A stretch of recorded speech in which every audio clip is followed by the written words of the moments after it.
Hello, everybody. On our next episode, we brought on two incredible researchers to talk about Project Further, a study looking at women ultra runners during a 6-day ultra event. Dr. Trent Stellingwerff and Susan Boegman together bring an incredible wealth of information and research on ultra endurance athletes. Susan Boegman is a high performance certified senior practitioner with OWN, the Podium Sports Scientist Canada, and is the nutrition lead for the Canadian Sport Institute Pacific in beautiful British Columbia, an organization that delivers health and performance solutions to Canadian Olympic and Paralympic athletes. She has provided integrated nutrition support as part of the CSI Pacific Sports Science and Medicine teams for many national sport organizations, including swimming, rugby, triathlon, rowing, and soccer over the past 5 Olympics. Although her work is primarily applied, she contributes to athlete-centered research as part of the national teams and in support of the CSI Pacific Innovation and Research Team. Prior to focusing on sport, Susan worked as a nutrition counselor within a highly specialized eating disorders program.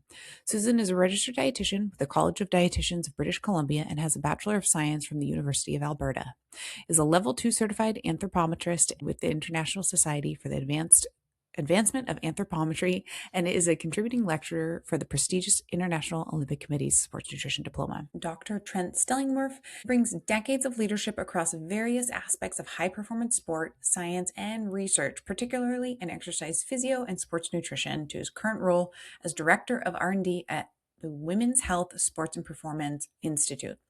Dr. Stellingwerff still retains a smaller position as a senior advisor of R&D at the Canadian Sport Institute Pacific, where he has worked since 2011. Over the years, he has overseen multi-disciplinary health and performance teams, led major R&D initiatives, and supported National Olympic, Paralympic team athletes in track and field, rowing, triathlon, and mountain biking.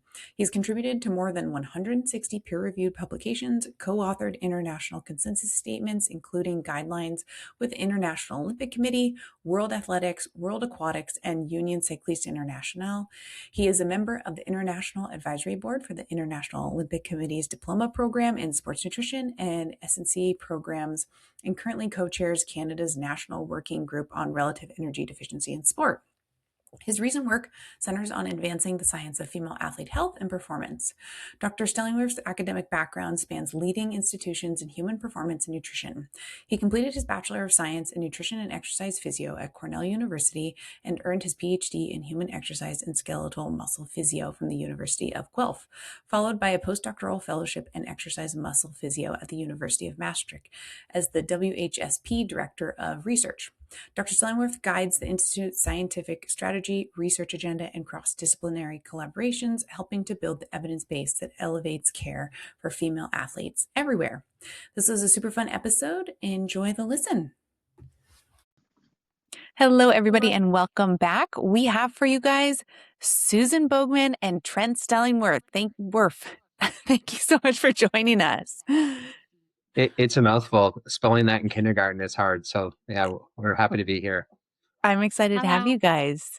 Hello. We are going to talk all things about the further study, but before we dive into that, I'm going to have Susan. I'm going to have you start with your 2 truths and a lie. Okay, awesome. Okay, so because I am a nutritionist, a sport dietitian, I decided to go with food. So the world consumes an estimated 50 billion burgers a year. Ooh. Yeah. All of the further athletes ate burgers during the event. Okay.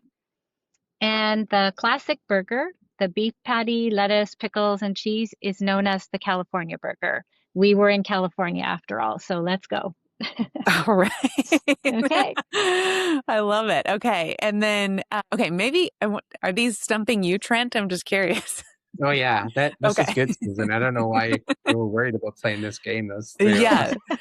You are Awesome. good. The classic burger is known as the California burger. Is this by a specific restaurant chain, or is this like I a think known? it's just, I mean, it potentially is a known fact. Okay. I see.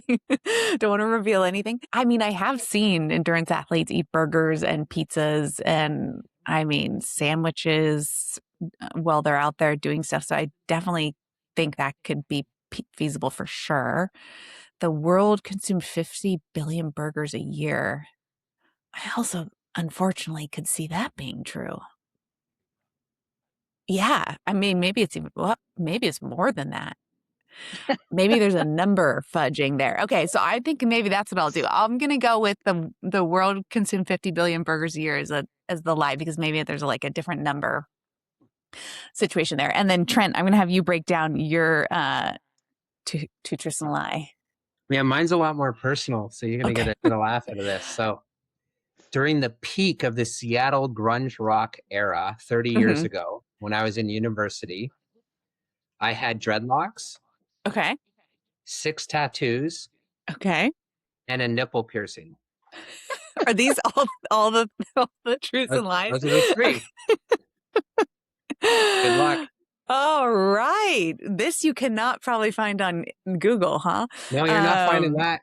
Facebook didn't exist then, so Yes. good luck. Okay. Well, this is a tough one. Is this stumping you, Susan?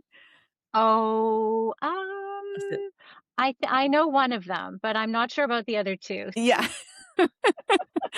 um, this is a good one, Trent. I'm gonna again. I'm kind of like a number thing. I'm gonna go with the 6 tattoos. I think is a lie. I think maybe you did have a nipple piercing. Maybe you had dreadlocks, but maybe it's like 5 tattoos or something like that. I'm gonna think those are the lies, the number ones. But for our listeners, we will find out if Trent had a nipple piercing at the end of the episode. So you're gonna have to hang on there, and how many burgers the world eats in a year. We'll find out. All right. So to kick things off today, I'd love for you guys to share, and maybe we can start with Susan, your current roles and how you guys split your time between your applied work with athletes and then the research lens here. Sure. So I currently work as the lead for sport nutrition at Canadian Sport Institute Pacific. But most of my work is field work with the athletes, so it's applied rather than research. Cool. So a big job of supporting health and performance. And I would say that most of the work involves like assessing the athletes' needs and any gaps that they might have, and then helping them also make sense of all of the research that Trent is doing, or maybe other people, for example, and just helping them understand what's actually key for them or important for them and their Hmm. sport. And then also just a lot of GI work, helping them understand Cool. physiological data that Trent, for example, does and how that impacts their metabolic fuel use, and then translation of that into simple fueling strategies. I work with a lot of Wow. endurance athletes, and they have a struggle often to get enough calories Hmm. every day. And then Yeah. sometimes I get the fortunate joy of jumping on a research project with Trent, and I would say maybe that's about 10% of what I do. So, for example, CSI Pacific and Trent did a REDS project, which we were part Hmm. of. And then we recently did some altitude assessment of altitude impact on energy availability in REDS up at altitude with rowing. And so I was involved in that project. So that's that's the really cool stuff as well. So yeah, but that's about Yeah. 10%. Yeah. Very neat. Very neat. And then Trent, what about you? Yeah, so I'm currently the Chief Performance Officer at the Canadian Sport Institute Pacific, and Susan and I have been colleagues for many years, and we're just down the hall from each other. And Mhm. we're one of the Olympic and Paralympic training centers here in Canada, based in Victoria. And so the majority of my previous and background is physiology and nutrition, and working mainly in endurance sport as well. But then over the last 3 or 4 years, I've transitioned much more into the area of research and co-lead our research and development team at the Canadian Sport Institute. So adjunct Mhm. at a couple of universities, we have grad students doing different projects in different places, and then also work with some industry partners to do research as well. Neat. Okay. And Trent, what got you interested in the ultra endurance space? Yeah, I think overall, this is over the last 15 years, maybe the third research project that I've been involved with in the ultra endurance space. And uh, first of all, when this came up, and we'll hear a little bit more about the story, to be involved in doing a research project around a 6-day ultra was just so incredible and unique. First of all, there's barely any 6-day ultras. Like if you look at the race calendar as a Yeah. percentage, there's only a handful around the world. Most of the research data is based on 50-kilometer, 100-kilometer, and 100-mile races, not multi-day races. So Hmm. there's a lot of unique factors to that were really interesting here. We're going to cover it a bit more later in the podcast as well, I believe. But the ability to design and support these athletes and design a research project that was going to be field based was especially interesting and exciting. So, and then finally, when we think about ultra endurance compared to other sports, there's so many other intangibles that we need to think about and measure and appreciate that influence health and performance. One being nutrition. Nutrition is so important in ultra performance. And given Susan and I's background, that's a really easy and positive fit. But also every ultra course has different terrain, different weather conditions. You got to think about altitude. You got to think about sleep deprivation and nutrition and hydration challenges. Overuse injuries that may happen during the event itself, strategies on pacing, circadian rhythms. And so when you think holistically around all the different disciplines and factors of health and performance, like almost every single one of them came into this project. It was a big, stressful, audacious project, but we had an amazing group of researchers and staff to be able to pull it off. That is really, a lot. Yeah, this is so fascinating. I think the endurance space, but then the ultra endurance space is getting bigger. And then the research on that area, we don't know. We need more, which is that's why I'm super excited to have you guys here. So there was a study that got produced, the ad libitum diet, energy availability, body comp, and performance in females during a 6-day ultra marathon. And can you tell us about that? That was the further study. That's the information you guys collected from the further study. Yeah. So what you've read there is actually just a published abstract. So at the American College of Sports Medicine earlier this year was the first conference in May that about a year later that we've pulled together and analyzed all the data. And then Dr. Alex Coates presented that abstract at the American College of Sports Medicine. And it was titled Ad Libitum Diet, Energy Availability, Body Comp, and Performance in Females Over 6 Days. That is but one of the questions. And so I think it's important to highlight that we had at the event 28 different research scientists and students involved to pull off 6 days of continuous research. And actually, in the end, it was about 10 days of continuous research because we had pre-testing and post-testing. And I'll just highlight that we had 6 different research groups involved. So, and I do want to say a few names here. Alex Coates and Jamie Burr led the physiology group. We had Chris Napier lead the biomech group. We had neuromuscular and cognitive fatigue led by Dr. Nikki Bruce and Chris McNeil. The energy group by Dr. Sarah Purcell and Susan, and then the psychosocial group led by Dr. Erica Bennett at University of British Columbia. And so, the overall was what are the multifactorial determinants of health and performance over 6 days? And again, this is pretty rare to have everything from a biomechanist, numbers and math, and then Erica Bennett on psychosocial research, all in the same room, participating on the same research project. So there were tons of sub questions. I'll just highlight a couple. From Dr. Bennett's perspective, one of the exploring women's ultra runners' psychosocial experience of pain, body image, coping, and self-regulation was her main research agenda. But then from the biomechanics perspective, so that's Dr. Chris Napier and his crew was doing full body kinematics and kinetics evolve and change over fatigue. So do your running biomechanics. What do they look like between athletes, but also within an athlete over 6 days? So again, it was a big project, lots of sub discussions. And yeah, Susan was really intimately involved in the energy team and energy intake team, helping support athletes directly in their fueling questions and their crews, but also trying to measure every single gram that they all ate throughout the whole event too. Gosh, that sounds like a task. It was to measure all that. definitely, it was a lot. What was the nutrition question going into this, Susan? Oh, well, we were looking at energy availability, and we were looking at energy balance, energy intakes, and energy deficits. We were trying to basically characterize carbohydrate intake, protein intake, fat, so all of the macros, whether or not the athletes were able to support the fueling over the course of the 6 days, what kind of an energy deficit there was. So there was a lot of questions that came out of That Yeah. and still some interesting things to be published for sure. Yeah. Oh gosh, fascinating. Okay. Well, we will learn shortly in the episode how all this data was collected. But Trent, for you, what was the reasoning behind choosing a multi-day event versus a single day event? And you kind of touched on it a little bit, or even a lab controlled setting to look at some of this information.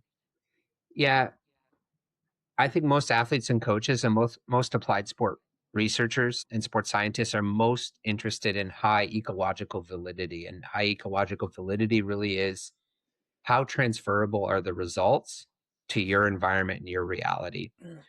And so these training camp study approaches are the best, the very best we can do to measure using best practices, methods, and protocols what is going on, but they're placed in the field or the field of play for athletes. And so getting them out of the lab as much as possible and in the field of play and measuring what was happening out on this 2.5 mile loop for 6 days was really, really important to us. That said, I will highlight there was some lab-based work. Like we have assessments done on the athletes already a year and a half in advance in strict laboratory conditions up in Canada at our lab when the athletes came up to visit several times. So there Cool. was some lab-based pieces. In the 3 days leading in, we transported part of an entire lab down from our institute to the hotel next, pretty close to the course. And so we did all the baseline testing in a hotel conference room. So that was, lab controlled type testing, blood Yeah. work, DEXA scans, using all the best practices. But again, that was set up all remotely in a hotel next to the course. Wow. Gosh. Hey everyone, when's the last time you actually looked under the hood with comprehensive blood work? Most of you are training 10, 15, 20 hours a week, but have no idea if your body has what it needs to perform. Here's what we see constantly: low ferritin tanking your aerobic capacity, vitamin D deficiency that's increasing your injury risk or keeping you sick, elevated cortisol from overtraining, thyroid markers that are normal but not optimal for an athlete. So that's why we created our full athlete blood panel. We test everything: complete metabolic panel, advanced lipids, iron stores, vitamin D, B12, folate, magnesium, testosterone, cortisol, thyroid, insulin, hemoglobin. You name it, it's over 20 markers that directly impact your performance and your recovery as an athlete. It's $371 and includes the lab fee through Quest, and you can get tested as soon as tomorrow morning. Check the show notes for the link to order. Some state restrictions do apply, but it's available in most of the US. Stop guessing and get the data.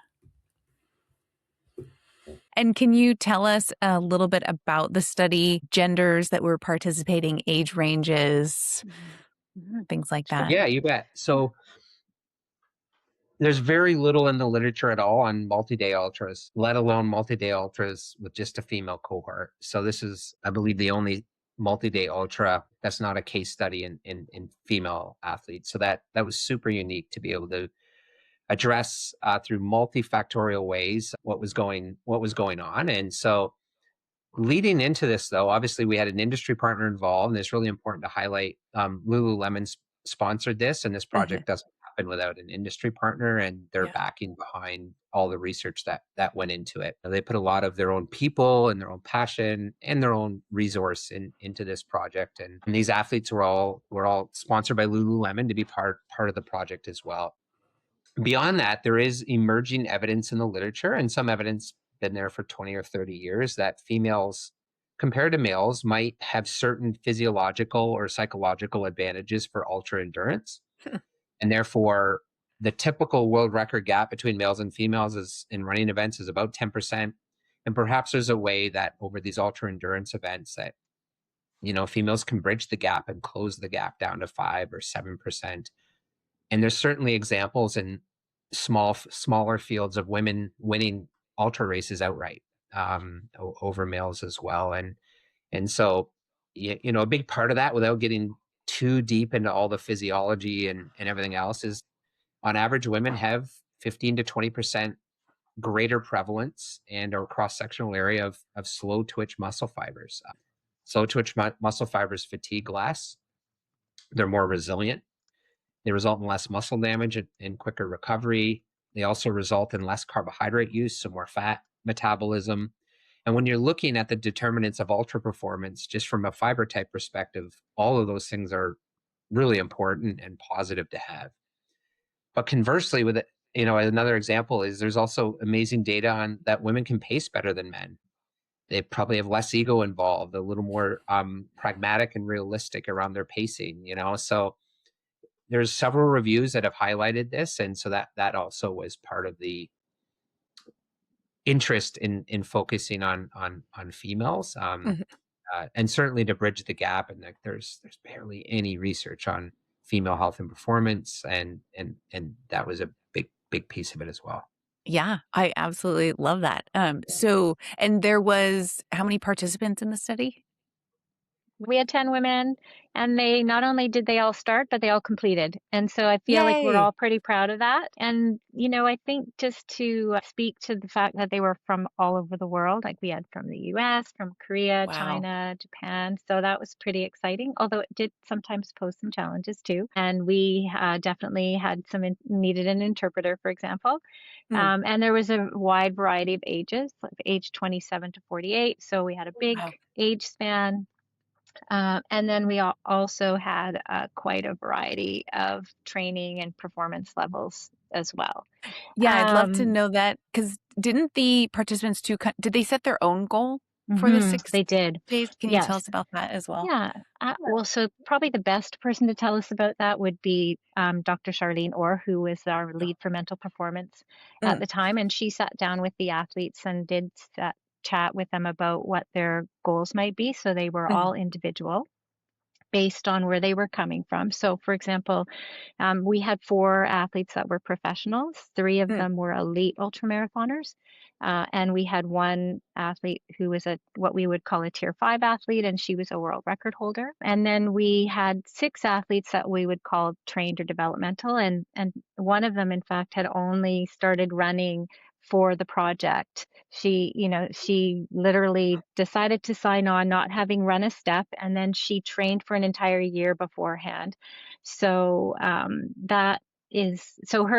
think every athlete had pretty audacious goals. We had one athlete who wanted to break the men's record, and we had another athlete who wanted to run 50 kilometers a day every day for 6 days, for example. So Wow. yeah. And I guess the one note, I did mention tiers. So we had like 4 athletes that were tier 4 athletes and a tier 5 athlete. And then we Hmm. had tier 2 athletes. What's important about that, I think, is just thinking about the athlete classification allows us when we're doing research or when we're interpreting research to understand the research better. So, if you're looking at research and it's on tier 1 athletes or developmental athletes, that might not apply to a tier 4 or 5 athlete. And Trent was integral on doing that classification. And so I don't know if that's a good link to the show notes, but I think it's really important for us when we're talking about athletes to understand the caliber of athletes that we're paying attention to and evaluating. So yeah, so we had a Yeah, wide range. We had a wide range of athletes participate. I love that. And age range. For the tiered, for our listeners, how would you describe that? What is a tier 1 athlete versus, I think you said a Yeah. tier 5, Susan? Like, Yeah, so a tier what does 5 that mean? would be a world-class athlete, and a Okay, tier 1 athlete would be a very new developmental athlete. Yeah. gotcha. And Okay, then running in between. gotcha. Okay, that's helpful. So, and it's not necessarily based off of like a VO2 max or anything like that. No. Okay. Yep. Awesome. Yeah. So you guys monitored a bunch of things. Susan, you mentioned measuring all the food, energy availability. Trent, was there also like core temperature sensors? Was there sweat testing? What other things are you guys measuring throughout this study? We threw the kitchen sink at them as We much as what did. was feasible and possible. Yeah. Yeah. While at the same time, our number one ethos is they are there to compete and we can't be a distraction. Right. And so, yeah, like going, down the list of things, it was extensive, and it has become more extensive the last 10 years or so, primarily due to the fact that there's been an explosion of wearables that people can use and implement into racing. So, very quickly in the 2 to 3 days leading into the event, when everyone was there at rest, we did a submaximal VO2 max test. We did body composition by DEXA. blood collection, hemoglobin mass, baseline fresh, neuromuscular and cognitive fatigue testing. We used a tracer double label water, which is the gold standard to get total daily energy expenditure. There was interviews for the psychosocial program, and then Susan and their team were sorting out all the energy intake pieces as best as possible, so that once the 6-day event started, they were up to speed. Wow. In the race daily, there were options for blood collections, double label water, dietary intake. We had GPS and heart rate. We had continuous glucose monitoring going on, core temperature monitoring with a swallowable pill. We used the Aura Smart Ring. We had inertial measurement units, so IMUs are little sensors on the shoe and in a pocket in the short. So it basically measures in triaxial direction the bounce. And so from that bounce, you can then assess foot strikes, foot length, Oh, number of whoa. steps taken. We had an entire biomech tent set up with force plates and motion capture. So they just ran through the tent. Oh, That produced whoa. almost a terabyte of data. Yeah. And then psychosocial observations throughout. Yes. So, Yeah. and then there was post-testing, which is pretty similar to the pre-testing I highlighted. So Yeah. it was a big range of what we did. Yeah. And, That's and I a think ton of info. I think it's also important to say that we did that on the side of performance. Like we were actually off to the side and as unobtrusive as we possibly could be, Wow. so that the athletes really were there to run. They were there to run. Yeah. So yeah. Yeah, and I That's might add amazing. to that, Susan, that's a really good point is at the female athlete conference earlier this year, there was a Mhm. panel on this, and the 3 athletes that showed up and came to that panel, all of them echoed that they felt the science program was an add-on and it wasn't necessarily a distraction. And I think a huge piece to that is every athlete brought 5 to 7 people that were part of their crew for 6 Mhm. days straight. And we really accessed the athletes and delivered almost all of this through the crews. So like our Oh. crews were we go there first. Where are they at? Okay, what's the battery on the Aura Ring? Can we switch it out next lap? Are they going to come in for a break? Do we need to add another core temp pill? Where's the battery on the continuous glucose down? So there's check-ins throughout. But that also required the 28 staff on shifts that we had 3 different base shifts that went 24/6. So Wow. everyone had overnight shifts. Everyone had some time off to try to rotate through skills, but it's also was logistically challenging because, Susan's amazing in energy intake, but we can't put her on the biomech tent, Right. and we can't take someone from the biomech tent and put them into energy intake. Like everyone also had their own background and skills to Yeah. be able to do what they needed to do. Wow. This sounds so fascinating and also fun. Was it fun? It sounds It was fun. fun. Yeah, we had fun. That's fun. Yeah. Very cool. Okay, so I'm curious, how was the event, the 6-day event structured? Were these athletes like sleeping and like at the night, or were some going through the night? What did that Yeah. look like? Well, I think the main thing to say here is that there was one rule, which was walk or run as far as you can over the Mhm. 6 days. And so athletes could choose to sleep and eat whenever they wanted. So the course was a loop, which allowed for the athletes to have a pit area, like a Formula One kind of style Mhm. pit area or crew, where their crew supported them and they were able to go in and rest and recover as they needed to. And then also there was also another athlete aid station at the 2 kilometer mark. So there was a Mhm. lot of opportunity for athlete support. And then they chose to run or walk or sleep or eat as they needed to. Yep. Okay, awesome. And I think you said it was a 2.5 mile loop? Yeah, or 4.1 kilometer loop if you're a Yeah. Canadian. Okay. It was like 2.476, whatever. I will Yeah. highlight that 2 different course certifiers were there to make every record eligible en route, because you have 12-hour, 24/48 multi-day records, but then you also have distance records. Right. And so and you have people coming on and off the course. Right. So from a timing map perspective, and then figuring out all those records.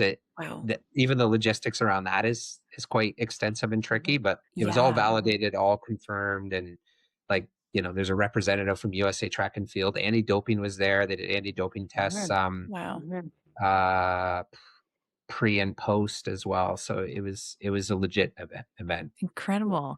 And tell us a little bit about the terrain, the location, the temperature. Was this at altitude? Like, tell us about that. What was that like over the 6 days?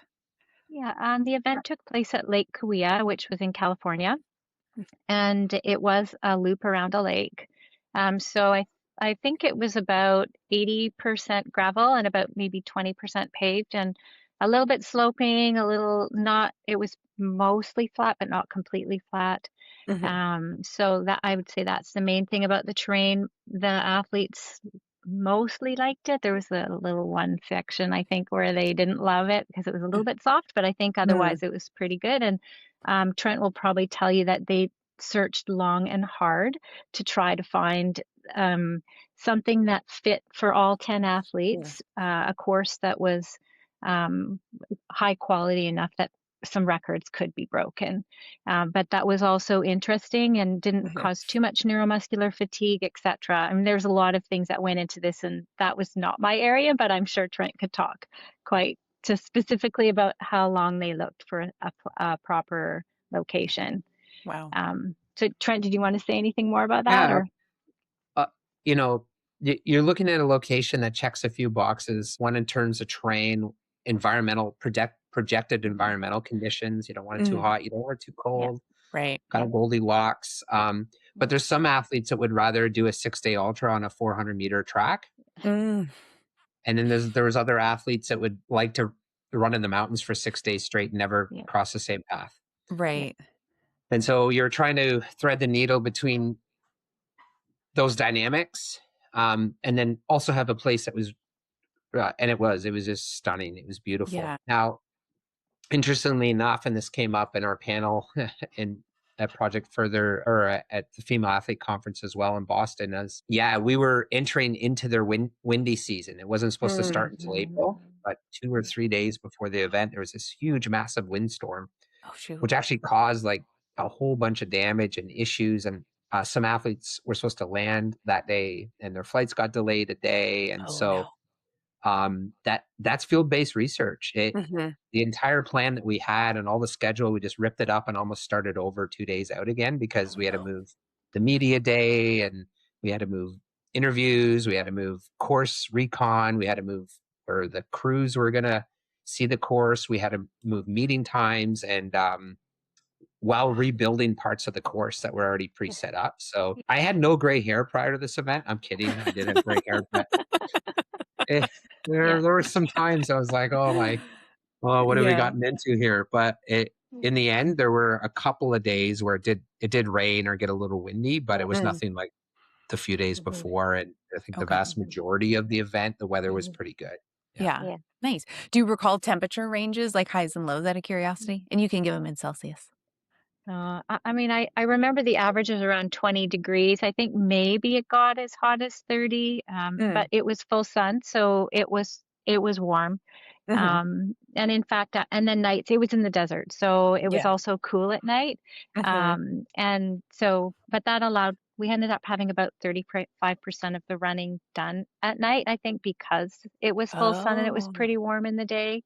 smart. I know that I was never so happy as when one of the Lululemon support staff brought me one of their puff jackets because it was cold supporting the Yeah. athletes at night. Yeah. Yeah. So, yeah. Wow. Yeah. The multi-day stuff is very fascinating, all the different, Mhm. and I mean, especially too when there's like altitude involved and Mhm. yeah, all the Mhm. environmental conditions. Very fascinating. Okay. Well, I want to dive into nutrition. So Susan, we're gonna do a deep dive here. You mentioned you were trying to be kind of like out of the athlete's hair. Does Yeah. this mean that they were allowed to fuel like whenever they Mhm. wanted, or were you guys Mhm. providing specific Mhm. nutrition throughout? Mhm. Well, there were no constraints. I mean, unless the athlete asked for something that we Mm. couldn't source. But we absolutely did our best. We had somebody who was a runner, and if we didn't bring it with us, they would maybe go look for it. But we did a lot of reconnaissance work in advance, spending some Mhm. time talking with the athletes to try to find out what kinds of foods that they would like to eat. As I said, we had athletes from all over the world, and so Mhm. some of the food likes were different than, let's say, your typical North American. So we wanted to understand that. And then we had a wide variety of sport drinks and sport foods. We had a whole shelving unit set up with sport drinks and gels and treats and snacks. And then we also encouraged the athletes to bring their own favorite foods. And Mhm. some of them did some of the meal prep on their own with their staff or with their crews in their tents or their trailers. But we also brought a performance chef, and they Oh, had a team with them. And so we had somebody available to cook for the athletes 24 hours a day. amazing. So if the athletes, as they were running around, had a craving for pierogies, which happened quite regularly, they would run they would run by um, their crew area and say, I need some pierogies on my next lap. And we would relay that to the chef, and they would prepare that, and it would be available the next time the athlete came through. So That's they awesome. pretty much ate whatever that they wanted to. But then having said that, if an athlete was struggling, we also would give them some information and support to try to help them along to Mhm. make sure that they were trying to minimize some of the energy deficits. So yeah, we did allow them, or we did support them if they had questions, and often it was through the crew, as Trent said. But yeah, anything went. Yeah. Wow. And so how are you measuring energy going in and energy expenditure? Hmm. Why don't you Um, do energy in, Susan, and sure, I can sure. answer the energy out. Sure. So are you asking about how we measured what the athletes were taking in? Mhm. Yeah, okay. So basically, every single morsel of food was weighed before Mm. they ate it.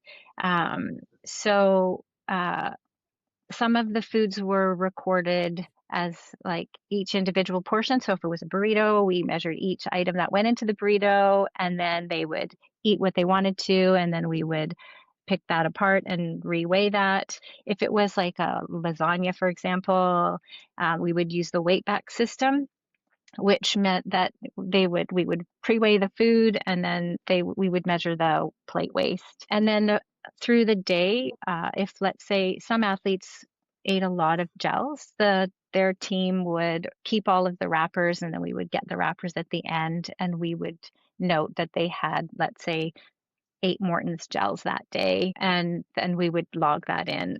And we used the researchers to do that, but we also used the crews, and we used the chef and his support staff as well, Wow. where they would write down on paper, or they would use an iPad and smart sheets, or they would take photos. So we had lots of different available ways to track the pre and the post. So we wanted to be as accurate Fascinating. as possible. Yeah. Yeah. Yeah. That picking apart a burrito and its components sounds like quite the job. Yeah. Well, I guess if you want high quality data out Yeah. or information out, you have to get high quality information in. And unless you're accurate about what you're collecting, it's not worth doing, because otherwise we Totally. wouldn't be able to, with confidence, tell you how many calories or what the total daily energy intake of an athlete was if we didn't do a good job on that. Yeah. Yeah. Yeah. No, this is amazing. I mean, I'm excited to hear more and Yeah. what you guys found. But Trent, I'll let you break down, how did you measure energy expenditure? Yeah, first I want to compliment the energy team, Sarah Purcell, Sarah Craven, and Susan. The three of them really drove that. They had other people Mm, helping, but Mhm. I'm going to say mhm. by far it was the biggest work of all the groups. It's Wow. the easiest on paper. But what you've just heard, it's really challenging to Mhm. consistently do for 6 days Mhm. straight. Mhm. Yeah. A whole other thing to do it for a Yeah. 2 day project or Yeah. something, but Yeah. yeah, this Mhm. was a monster.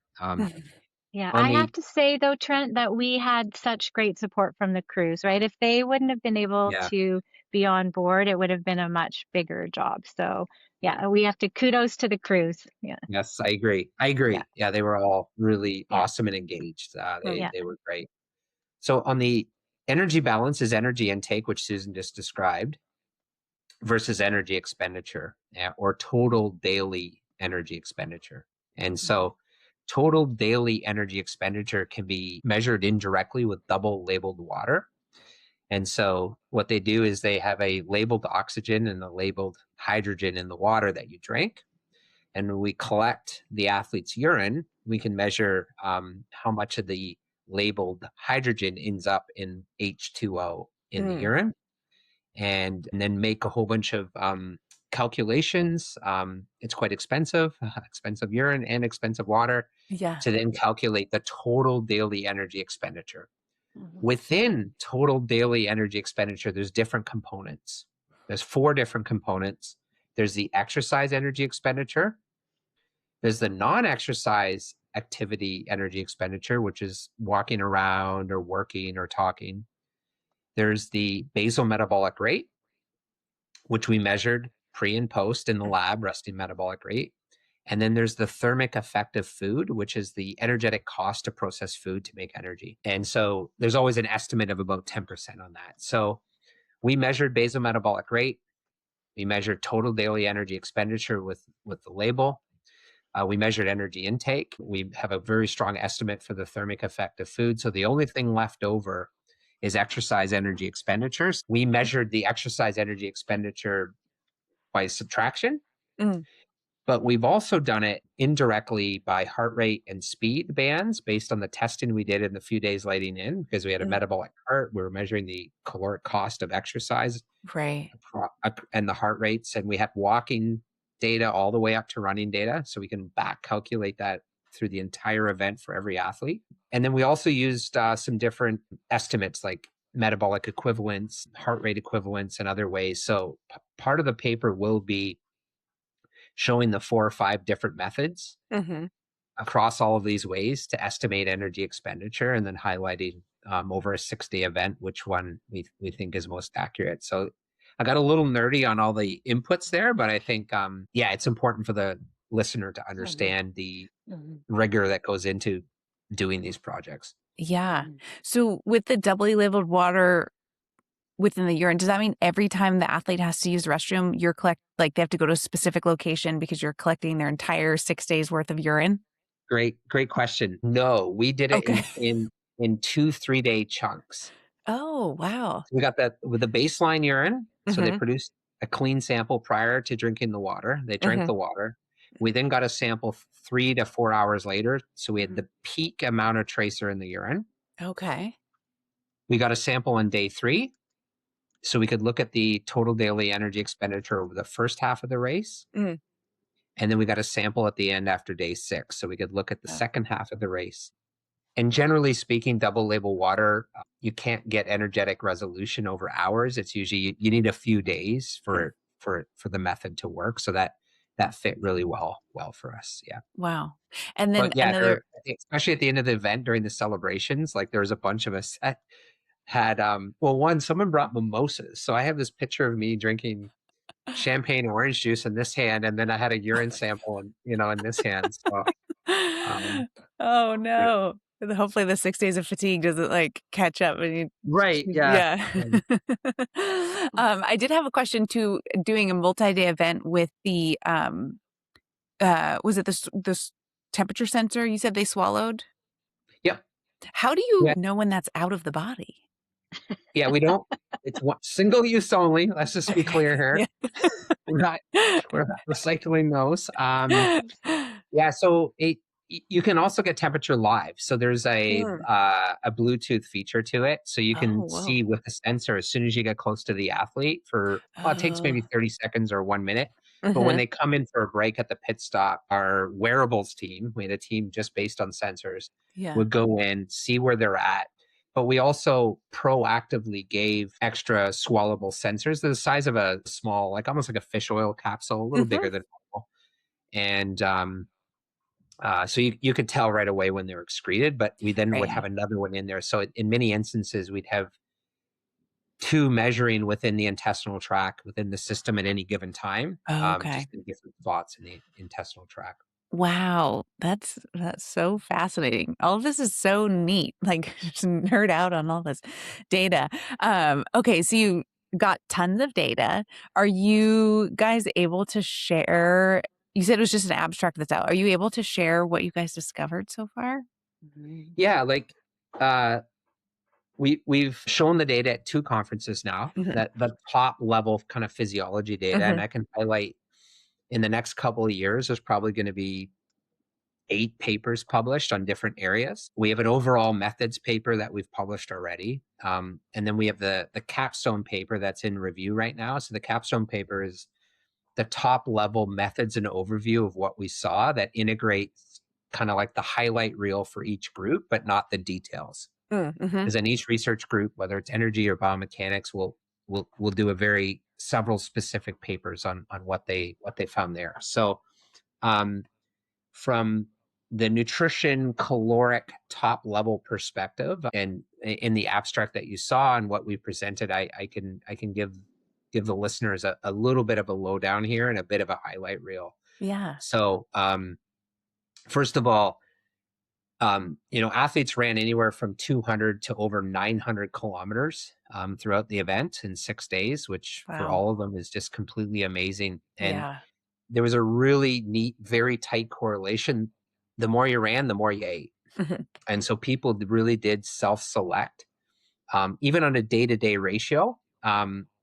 Yeah, the more they ran, the more they knew to eat. And so I think part of that is experience of athletes. Part of that is coaching from people like Susan. And I Mm. think part of it's just innate in human biology. Mm. You're when you're in an energy deficit, there's signals to eat Yeah. more. Mhm. Um, what else is new, or what else we found, which should make sense, is again, there was a very good correlation, significant correlation between total distance run and total energy expenditure. Mhm. So as I said, total energy expenditure and intake and distance all were related. And I should highlight that on the energy expenditure, on average, athletes expended 7,000 calories a day Wow.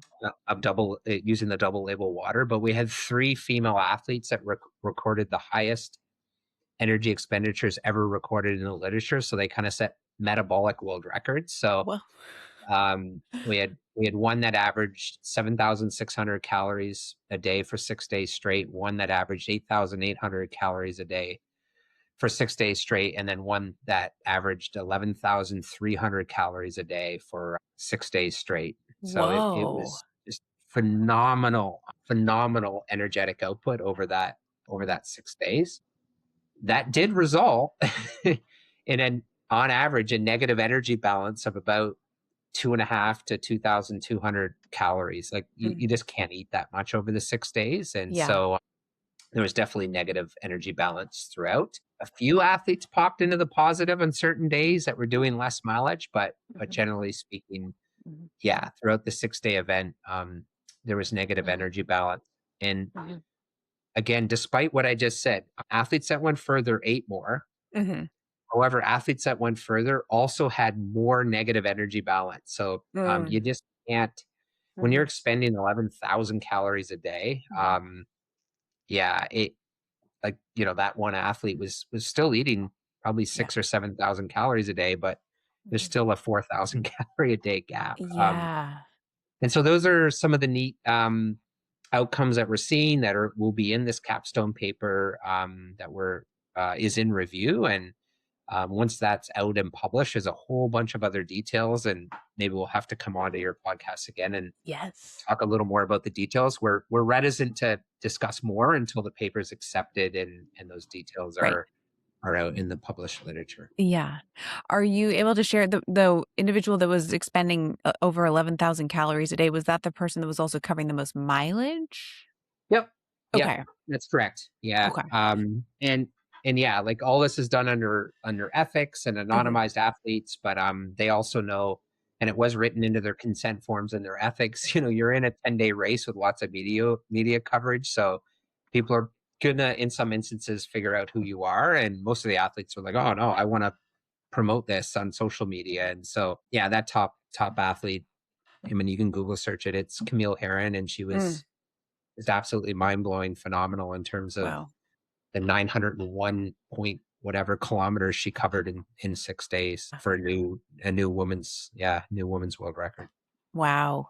Did did you guys monitor fluid consumption? Well, we monitored everything. So, although off the top of my head, I don't know how much she actually drank. Yeah. We know how many calories she ate every day, and we Yeah. know what her energy deficit was. We know what her macro intake was, and we probably somewhere have that data on her fluid Yeah. intake. Yeah, just off the Wow. top of my head, I don't know what it Hmm. is. Yeah. Did you guys, I forgot to ask this, did you guys take into consideration or observe or note menstrual cycle Mm. phase? Yeah. Yeah, so I'm going to raise my hand and say I'm on a whole bunch of papers highlighting how important it is to characterize every single piece of the menstrual cycle. In those same methodological papers, there is an appreciation for the challenges that present in doing that in the field and outside Hmm. of the laboratory. Hmm. So we do have questionnaire-based data on the athletes and where they were self-report in their Hmm. menstrual cycle. But I'll also highlight that the average age of the athletes was into the early to mid 40s off the top of my head. So Hmm. yeah, some of the athletes were already peri and menopausal, so Hmm. can't report that. That Right. being said, yeah, Mhm. yeah, Yeah. they don't have a menstrual cycle. So yeah, we only ended up with a small handful of athletes where Hmm. we're pretty sure of their reporting. That said, what's interesting is there's a massive deficit, but it does appear from a health perspective, everyone is bounced out of it okay. Every single athlete has undertaken races again. There's no long-term signs of any deleterious outcomes from the event itself. Mhm. And so, yeah, those were really positive things. And then about a year out with the athlete screening, the Canadian Sport Institute Pacific provided holistic services to these athletes that they could opt into. So, if they wanted Mhm. to consult with Susan on nutrition for the year and a half leading in, they had that option. If they wanted Wow. physiological or training consults from me Mhm. and our team, they had that. We did through another research project, a REDS medical screen. Mm. And yeah, generally speaking, this was a pretty healthy group in terms of that Awesome. screen. And I want to reiterate what Susan highlighted earlier. And sorry, I'm verbose here, but normally there's a 10 to 20, 30% injury rate for every athlete in a year. The fact that we got 10 athletes, we supported them, we had 10 athletes reach the line, 10 athletes finish, 10 athletes reach their goals, several athletes set world records is beyond all this caloric energy expenditure stuff. That is mind blowing to me Yeah. that we were able to deliver that with those athletes. Yeah, that is such a neat outcome of this project. Yeah. Mm. Oh, I think that says a lot. Like when Mhm. people are being supported and have a team of people who know the specifics about different aspects that they maybe Mhm. don't and can help, yeah, support them for a good amount of time leading into something, I think makes a big difference. So yeah, Yeah. kudos And to you also guys. athletes that are willing to take on the information and learn Yes. from it. Yeah. I think there's a couple of other pieces I'd like to highlight around the menstrual cycle, though, for Yeah, example, is, please. the event took place when the event took place. And so really if an athlete was menstruating or not menstruating, if they were a naturally menstruating female, we don't Hmm. have any control over that. Totally. So all that we can do is what Trent said is just ask the athletes to track or to fill out questionnaires. So I think that that's a important piece of the menstrual Mhm. function, yeah, to Yeah. keep in mind. Yeah. And so I imagine you got information if anybody was on hormonal birth control as Mhm. well in the Mhm. questionnaire. Yeah. Yeah, Correct. Awesome. Yeah. yeah. Yeah. Um, with the behavior piece, I know you guys weren't the behavior side of things, but was there, like, did you see any struggles throughout the 6 days or even just any physical issues occur with the runners, GI, anything like that, cramping, Mhm. Mhm. think that go on? We did do some GI screens. Mm. Not we didn't get data every day, but we tried to get data on a regular basis, and we definitely Mhm. did see, as you do in any endurance event, some GI struggles. And we were there to support the athletes that did have that. So with making recommendations for what kinds of foods maybe to try eating, but Mhm. we definitely did see some GI struggles. And Trent, you could talk about the cramping. And I know we did have one athlete that had a muscle or a hip issue that was supported throughout the event. So Mhm. Yeah. So, I mean, with this event as well, we had um, three separate physicians Mm. involved. So, I mean, the athlete to physician ratio would never be better. And all three physicians, one was the head physician for Western States, Andy Pasternak. One is the lead physician at the Stanford Women's Faster Program, Emily Is that Krause. yes, yeah. Yeah. We've Yeah. had her on a few times. She's wonderful. Hmm. Yeah, and the third physician's a Harvard physician that is one of the lead physicians at Burning Man. So he's like big event medicine. So when you think Wow. about the three skill sets, it was really Yeah. awesome, and they were all complementary to each other. And because we had this research program, we're also able live in the moment Mhm. monitor how the athletes were doing. So Mhm.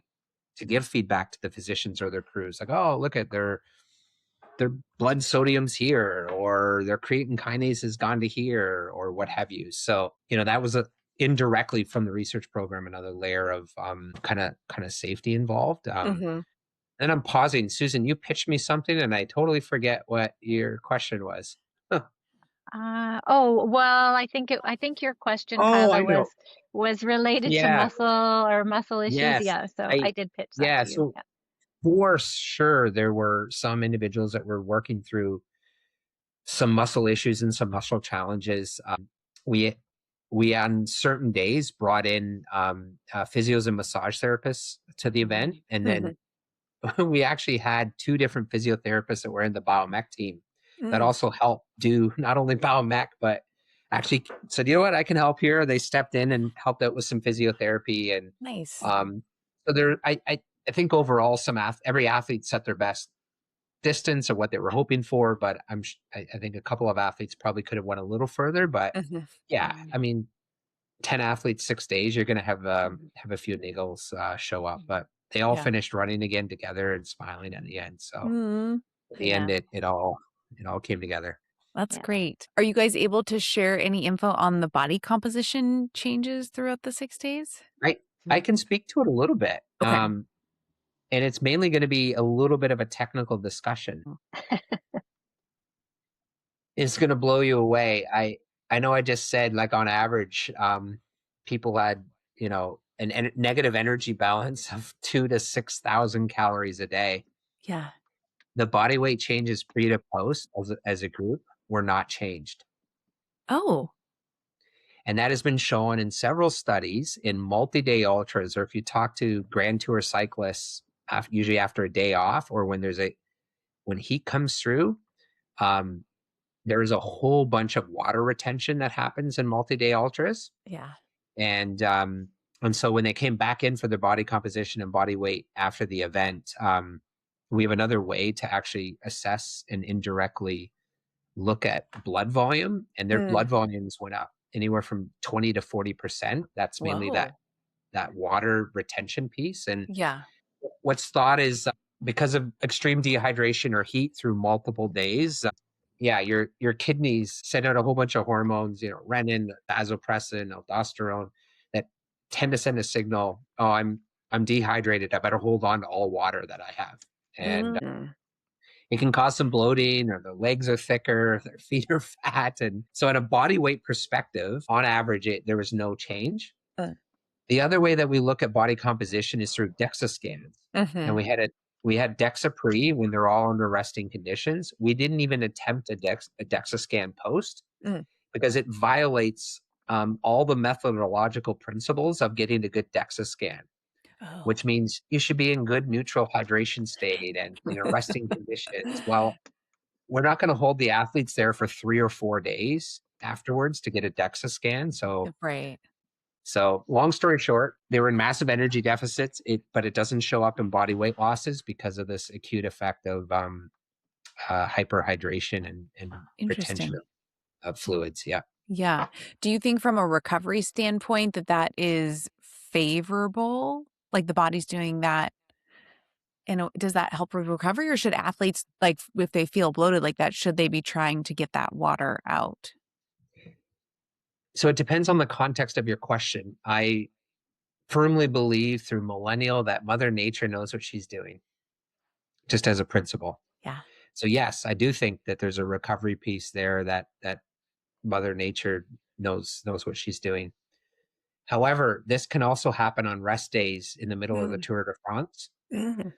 And a lot of riders on rest days don't rest. They still ride 3 or 4 hours that day. And I suspect they do that because of this reason. They knock down, they sweat out some of the Oh, fluid, they get hyper responses on the glycogen. And usually coming out of a rest day on the Tour de France, it's in the mountains and they're going to go straight uphill the next day. And, having a 4% increase in body mass due to yeah. water weight is probably not good from a Wow. performance perspective. I'm speculating here. So, Yeah.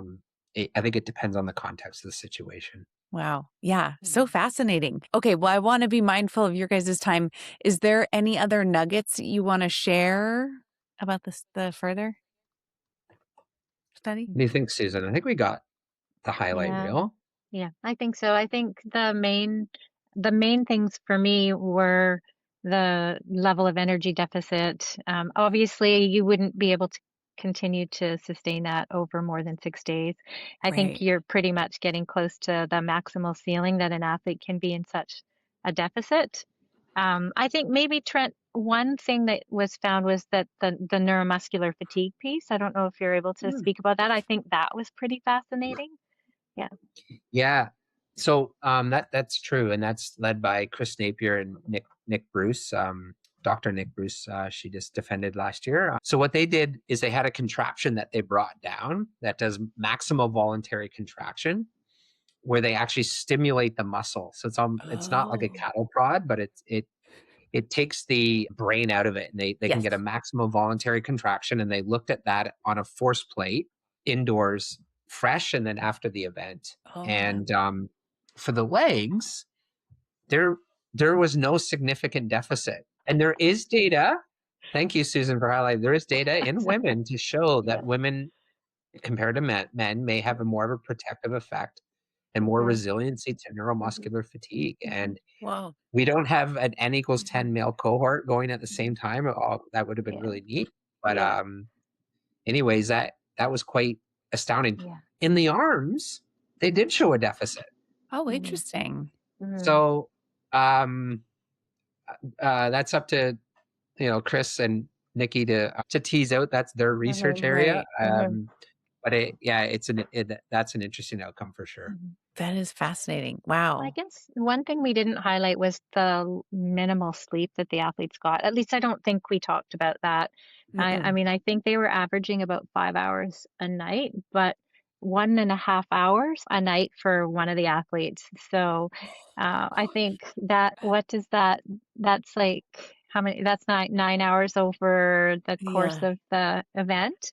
And Dang. I think the maximum was like 41 hours over 6 days. So we really also saw a very limited amount of recovery time. And so for them Yeah. to have done what they did with energy deficit and the kind of limited amount of sleep and recovery, really, when you stop to think about it, it just kind of, it's mind blowing. So It is. yeah. Gosh. You didn't happen to measure like protein synthesis or mitochondrial. Okay. We did not. That would directly require a muscle biopsy. Yeah. Indirectly requires another $250,000 in protein tracers. So which we didn't. A lot of urine collection. Mm, Yes, a yeah. lot. Yeah, yeah. A lot. Wow. Liters of Gosh. it. So Yeah.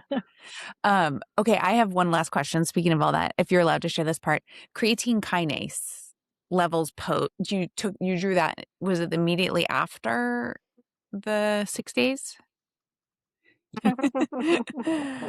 Yeah, so there Okay. was a significant relationship between daily distance and creatine Oh, kinase. So the more you okay. ran, the higher your creatine kinase.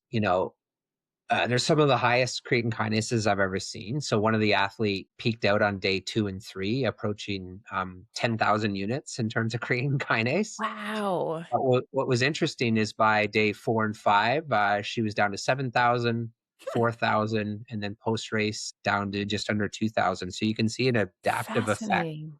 of creatine kinase within the race. Almost all athletes look like that. It peaks at day 1 or 2, and then it's coming down over the 6 days. Wow. Most of the other athletes were all under 2,000 units for creatine kinase. Mhm. Couple were above that.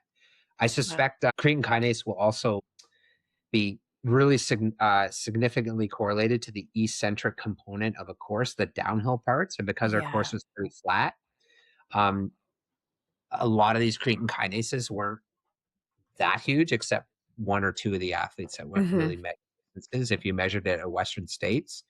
So the doc there was like, "Oh, these are pretty low compared to what I'm used to at Western Oh, States with all the downhill pieces." Yeah. yeah. And the body is, I mean, it sounds like it's like adapting to that and clearing that out over Hmm. the coming days. Like, it's pretty incredible. Yep. Wow. Yep. That is a marker that I think is fascinating where I've had clients who will come to me and they're like PCP does their labs and like that's elevated because they took it right after like an Ironman race or something. And Sure. yeah, And the they're freaking doctors, out a little, going, "What's going on?" Yeah. yeah, Yeah. panicking, like Yeah. we need to put you on a super low protein diet. Don't Yeah. take your creatine. Yeah. Yeah. Well, I you're that's okay. totally, yeah. If you want to speak on that, I'd love for our listeners to hear Mhm. your input or thoughts on that. I would just not take that test right after doing that kind of a race. I would just Yeah. do your blood work once or twice a year, your baseline, and then that's the best way to do it. Yeah. I don't think we Yeah. really, it's interesting information, but I think your general listener doesn't need to know what their creatine kinase levels are. So, Yeah. Do you have a recommendation of like rest days prior to a blood work or how long it takes for those levels to normalize after a hard effort? mm. Well, we definitely recommend a rested blood work, and usually we're looking at 24 to 48 hours if we can have that. Sometimes we don't Yeah. get that, but we're then looking at having our athletes not do a hard training session. Mm. So, to answer the question about how close proximity to after a hard training session, I don't know what the best answer is there, Trent. Do you? I think it depends on whether or not that hard training session is routine for that athlete. That's Right. the Oh, really yeah. big Good piece. point. So if they're Yeah. used to running hard for 1 hour, 3 times a week, Hmm. their creatine kinase is barely going to blip because that's what they're Mm. used to. Yeah. If you take someone new and you have them do a 1 hour run, their creatine kinase is going to go through the roof. Mm. So it depends on their history and where they're at. Usually we try that 24 to 48 hour clear window. It helps with iron measurements as well because there's Hmm. not elevated epsidin and elevated ferritins. Yeah. You get it first thing in the morning. Ideally with about the same hydration factor, and pick the same lab. Lab to lab differences can be quite Mm. large. So no matter what you're measuring, ideally it's going to that same lab. Yeah, that's a lot of good Yeah. suggestions there. Okay, I'm gonna jump back to your two truths and a lie, and we are gonna find out some fun facts. Okay, so Susan says the world consumes 50 billion burgers a year. All further athletes ate burgers, and classic burgers are also known as the California burger. I thought the 50 billion burgers a year was a lie. Is that correct? That's the truth. Oh, I shoot! know, Which one crazy, was a hey? lie? The Yeah. further. Yeah. So we actually had one vegan Oh. athlete. Oh, So, yes. yeah, Okay, no burger for the but did everybody no, else eat burgers besides the vegan? pretty much. We had, so we did some pre-testing, Mhm. as Trent mentioned, and so we had a chef set up then, but then they had to move their entire kitchen facility to another location.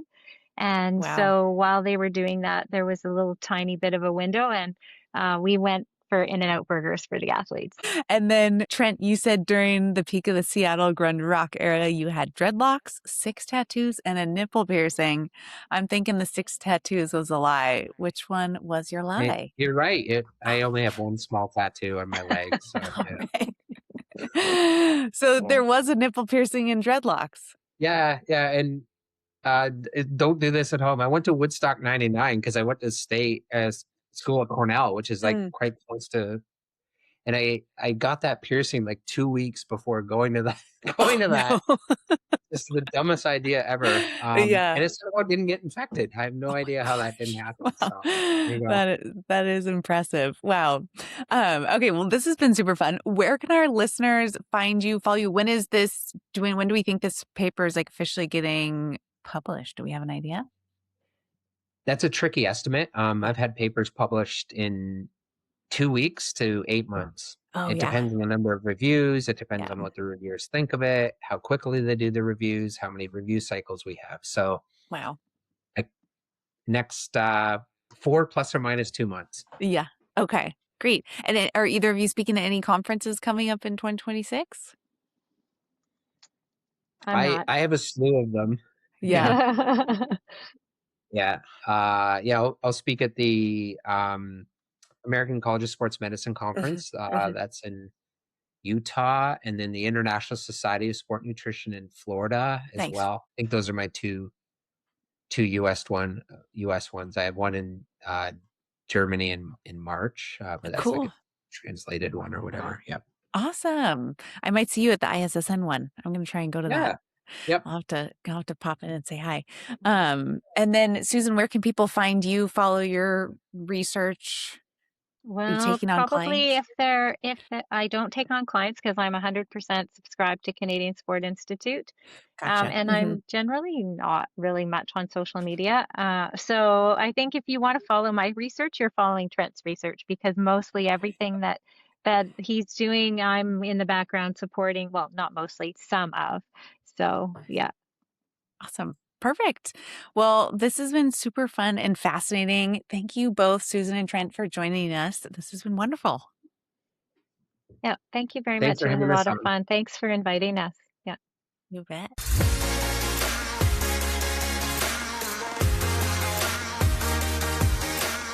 To stay up to date with the Nutritional Revolution recent activities, follow Nutritional Revolution on Instagram and Facebook, and sign up to receive the Nutritional Revolution newsletters on the Nutritional Revolution website. If you guys enjoyed today's content, please hit subscribe below to stay up to date on the latest Nutritional Revolution posts. Have a healthy day.